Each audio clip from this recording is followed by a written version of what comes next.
கொழும்பு சென்ற விமானத்தில் பெஹல்காம் தீவிரவாதிகள் பயணித்ததாக கிடைத்த தகவலால் அதிர்ச்சி. கொழும்புவில் வைத்து விமானத்தையும் பயணிகளையும் தீவிரமாக சோதனை செய்த பாதுகாப்பு படை அதிகாரிகள்.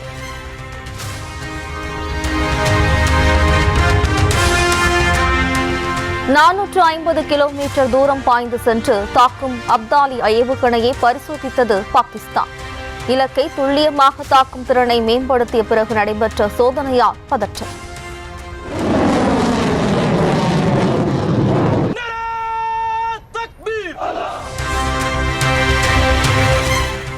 காஷ்மீர் அருகே பாகிஸ்தான் ஆக்கிரமிப்பு பகுதியில் வாழும் மக்களுக்கு போரச்சம்.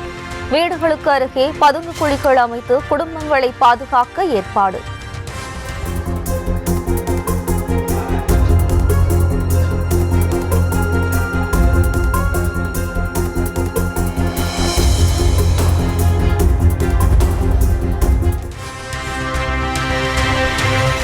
பாகிஸ்தானிலிருந்து எந்த ஒரு பொருளையும் இறக்குமதி செய்ய தடை விதித்தது மத்திய அரசு. தேச பாதுகாப்பை கருத்தில் கொண்டு முடிவு எடுக்கப்பட்டுள்ளதாக வர்த்தகத்துறை அமைச்சகம் அறிக்கை.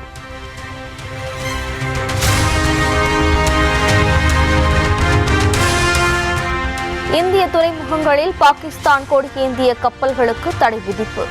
இந்திய கொடி ஏந்திய எந்த கப்பல்களும் பாகிஸ்தான் துறைமுகங்களுக்கு செல்ல தடை.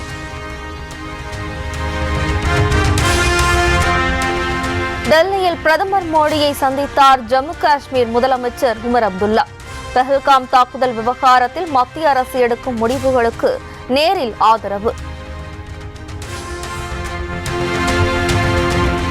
வருகிற 5ஆம் தேதியன்று கோவை மற்றும் நெல்லை மாவட்ட மலைப்பகுதிகளில் கனமழை பெய்யக்கூடும். நீலகிரி, தேனி, தென்காசி, விருதுநகர், மதுரை, திண்டுக்கல் மற்றும் கரூரிலும் கனமழைக்கு வாய்ப்பு.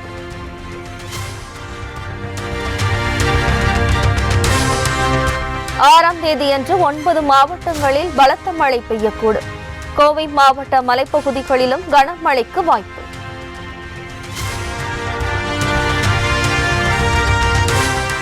தமிழகத்தில் 11 இடங்களில் 100 டிகிரி ஃபாரன்ஹீட்டை தாண்டி கொளுத்திய வெப்பம். அதிகபட்சமாக வேலூரில் 106 டிகிரியும், திருத்தணியில் 104 டிகிரியும் வெப்பம் பதிவு. நாடு முழுவதும் நாளை நடைபெறும் இளநிலை மருத்துவ படிப்புகளுக்கான நீட் தேர்வு. தமிழகத்தில் 1.5 லட்சம் பேர் தேர்வு எழுத உள்ளதால் மையங்களில் விரிவான ஏற்பாடுகள்.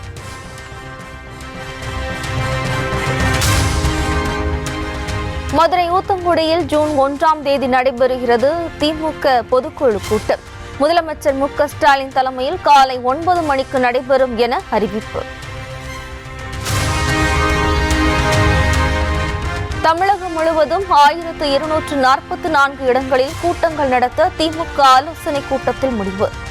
நாடு போற்றும் 4 ஆண்டு தொடரட்டும் இது பல்லாண்டு என்ற தலைப்பில் நடத்த திட்டம்.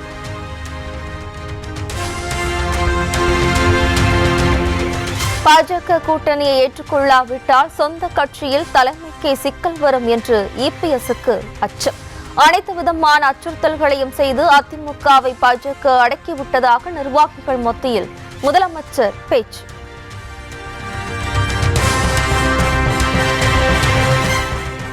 ஆளுநருக்கும் குடியரசுத் தலைவருக்கும் காலக்கெடு விதித்து உச்சநீதிமன்றம் அளித்த தீர்ப்பு தமிழக மக்களுக்கு கிடைத்த வெற்றி.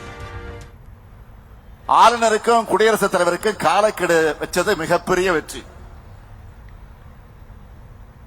நாடாளுமன்ற ஜனநாயகத்துக்கும் மக்கள் தேர்ந்தெடுக்கப்படுகிற அரசுக்கும் மதிப்பளிக்கக்கூடிய வகையில ஆளுநர் செயல்படும் தீர்ப்பு வழங்கி இருக்கிறாங்க. அது தனிப்பட்ட ஸ்டாலினுக்காக இல்ல, ஒட்டுமொத்த தமிழ்நாட்டுக்கு மக்களுக்கும் கிடைச்சிருக்கக்கூடிய வெற்றி. துணைவேந்தர்களை நியமிக்கும் உரிமையை பெற்று தந்ததற்கு நடந்த பாராட்டு விழாவில் முதலமைச்சர் மு.க.ஸ்டாலின் பெருமிதம். திமுகவின் ஆட்சி சமூக நீதி மற்றும் சமத்துவத்தை பேணும் ஆட்சியாக இருக்கும் என முதலமைச்சர் உறுதி. எந்த காலத்திலும் மாநில உரிமைகளை விட்டுக் கொடுக்க மாட்டோம் என சூளுரை. நம்மோட உரிமையை எந்த காலத்திலையும் விட்டு தர மாட்டோம், இதுதான் என்னுடைய பாலிசி.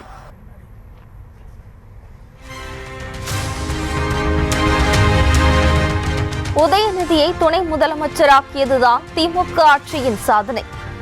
சென்னை தியாகராய நகரில் நடைபெற்ற கண்டன கூட்டத்தில் எடப்பாடி பழனிசாமி விமர்சனம். ஆம், சாதனை சாதனை என்று சொல்லுகின்ற பொழுது திரு உதயநிதி ஸ்டாலின் அவர்களை துணை முதலமைச்சராக்குறது தான் சாதனை. வேற எந்த சாதனையும் இந்த ஆட்சியில பார்க்க முடியல.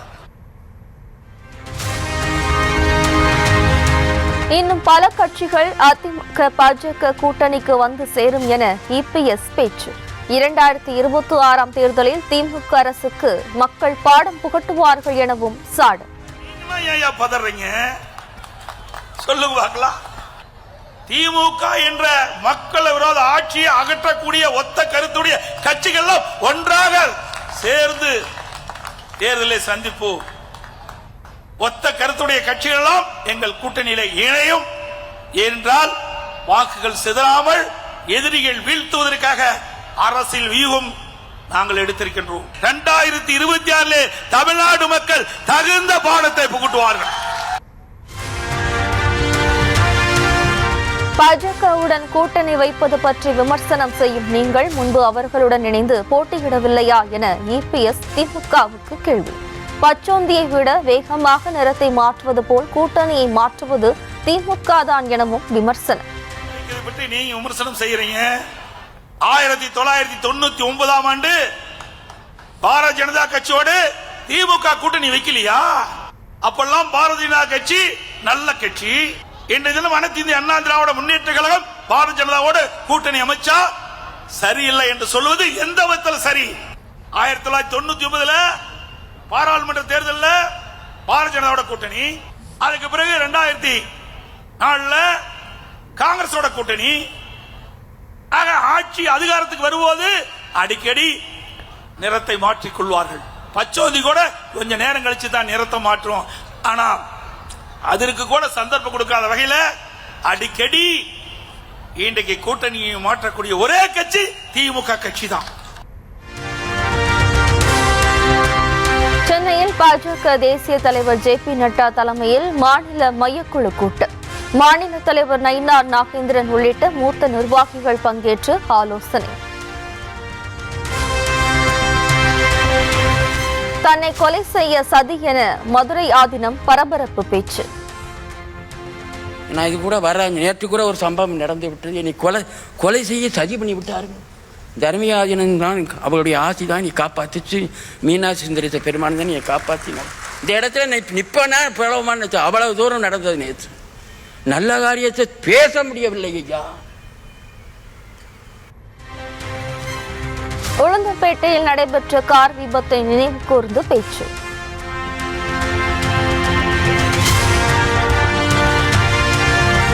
தன்னை சிலர் திட்டமிட்டே கொலை செய்ய முயற்சித்ததாக மதுரை ஆதீனம் புகார். பதிவன் இல்லாத காரில் வந்ததாக மத அடையாளங்களுடன் குற்றச்சாட்டு. வந்தவங்களே 2 பேருமே இஸ்லாமியர்லாம் வந்தாங்க. அவங்க வந்ததுமே பேரிகார்டு போட்டு இருந்தும் பேரிகார்டை தடுத்தும் அதை மீறி தான் காரை பிளான் பண்ணி வந்த மாதிரி தான் இருக்கு. ஏன்னா உங்களுக்கு வந்த வேகம் அப்படி இருந்தது. இன்னொன்று பேரிகார்டு இருக்கு, பிளஸ் கார்ல நம்பர் பிளேட்டே கிடையாது. ஸோ நம்பர் பிளேட் இல்லாதனால தான் எங்களுக்கு சந்தேகமே ஏற்படுது. போட்டிருக்காங்க 2 இஸ்லாமியர் இல்ல ரொம்ப நேரமா ஃபாலோ பண்ணி வந்த மாதிரி. அதேதான் ரொம்ப ஸ்பீடு. ஆதீனத்தை கொலை செய்ய முயற்சித்ததாக கூறப்படும் விபத்து சாதாரணமான ஒன்று என போலீசார் தகவல். 2 கார்கள் மோதிக்கொண்ட சம்பவத்தில் இருதரப்புமே பேசி சமாதானமாகிவிட்டதாகவும் விளக்கம். சேலம் பெரியார் பல்கலைக்கழகத்தின் பெயரை பயன்படுத்தி தனியார் நிறுவனங்கள் பட்டப்படிப்பை நடத்த அனுமதிக்க கூடாது. தனியார் நிறுவன மாணவர் சேர்க்கையில் கட்டண கொள்ளை நடைபெறுவதாக பாமக தலைவர் அன்புமணி ராமதாஸ் கண்டனர்.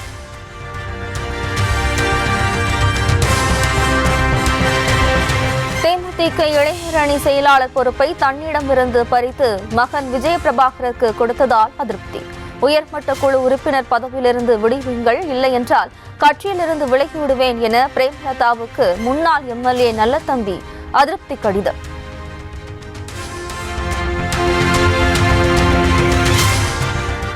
தேமுதிகவிலிருந்து விலகுவதாக எங்கும் கூறவில்லை என நல்லதம்பி வீடியோ வெளியீடு. காலையில் கட்சி அலுவலகத்திற்கு கடிதம் அனுப்பிவிட்டு மாலையில் வீடியோ வெளியிட்டார். ஒதுங்கிக் கொள்வேன் என்றுதான் சொன்னேன். ஒரு காலமும் நான் என்னை அறிமுகப்படுத்தி என்னை பெற்றது என்னுடைய தாய் தந்தையராக இருந்தாலும் என்னை இந்த உலகிற்கு அறிமுகப்படுத்தியவர் அன்பு தலைவர் கேப்டன் அவர்கள். அவருடைய இயக்கத்தில் தொடர்ந்து பயணித்தேன். உயிர் மூச்சு உள்ளவரை அவருடைய தொண்டனாக இருப்பேன். திருப்பத்தூர் மாவட்டத்தில் நிலப்பிரச்சினை தொடர்பாக விசாரிக்க சென்ற காவலர் சுவர் ஏறி குதித்து வீட்டிற்குள் சென்றதால் பரபரப்பு. அக்கா தம்பி இடையிலான வழக்கு நீதிமன்றத்தில் உள்ளதை சுட்டிக்காட்டி போலீசாரை திருப்பி அனுப்பிய இளைஞர். காம்பவுண்ட்ல ஏறி குதிச்சு நீங்க எப்படி சார் உள்ள வருவீங்க? சிவில் கேஸ் முன்னாடியே கொடுத்தாச்சு, சிவில் கேஸ் போட்டாச்சு, கோர்ட்ல கேஸ் நடந்துட்டு இருக்குது சார். அதுல வீடு இல்லை, காலி இடம் இருக்குதா இல்ல வீடு இருக்குதான்னு பாருங்க சார். அதெல்லாம் எனக்கு தெரியாது சார். நாங்க சிவில் கேஸ் கொடுத்துருக்கோம் சார். சொல்லுங்க சொல்லுங்க. இவங்க எல்லா டாக்குமெண்ட்ஸும் வச்சுட்டு என்னுடைய என்ன இடத்துல தான் இருக்குது. கோர்ட்ல பாத்துக்கோங்க சார், கோர்ட்ல பாத்துக்கோங்க. கிருஷ்ணகிரி மாவட்டம் போச்சம்பள்ளியில் கந்துவட்டி கொடுமையால் இளைஞர் தூக்கிட்டு தற்கொலை. தனது மரணத்திற்கு காரணமான நபர்களை கைது செய்யாமல் உடலை வாங்கக்கூடாது என கடிதம்.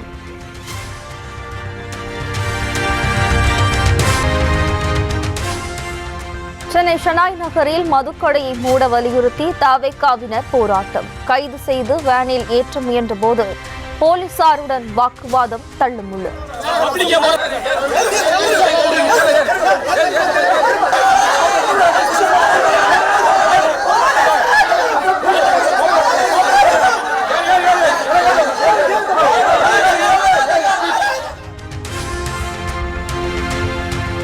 நகர்ப்புற உள்ளாட்சிகளில் சொத்து வரி உயர்த்தப்பட்டதாக கூறுவது தவறு. சொத்து வரியை உயர்த்தியதாக கூறுவது தவறான செய்தி என தமிழக அரசு விளக்கம்.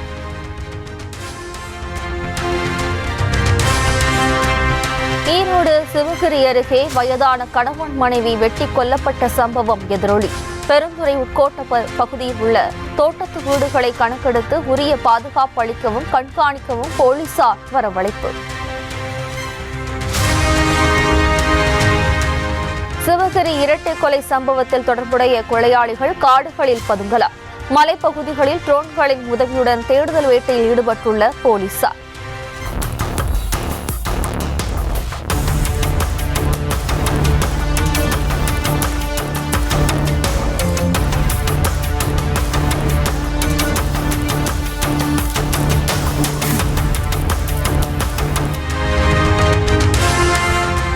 ஈரோடு மாவட்ட சிவகிரி அருகே முதிய தம்பதி நகைக்காக வெட்டி கொல்லப்பட்ட சம்பவத்திற்கு சீமான் கண்டனம். வீட்டில் கூட பாதுகாப்பாக வாழ முடியாத கொடுஞ்சூழல் நிலவுவதுதான் திராவிட மாடலா எனவும் காட்டும். கமுதையில் ஒரு தரப்பினருக்கு சொந்தமான நிலத்தில் மற்றொரு தரப்பினர் கோவில் கட்டுவதாக புகார். கோவில் கட்ட எதிர்ப்பு தெரிவித்து கடைகளை அடைத்து பேருந்து மறியலில் ஈடுபட்டதால் பரபரப்பு.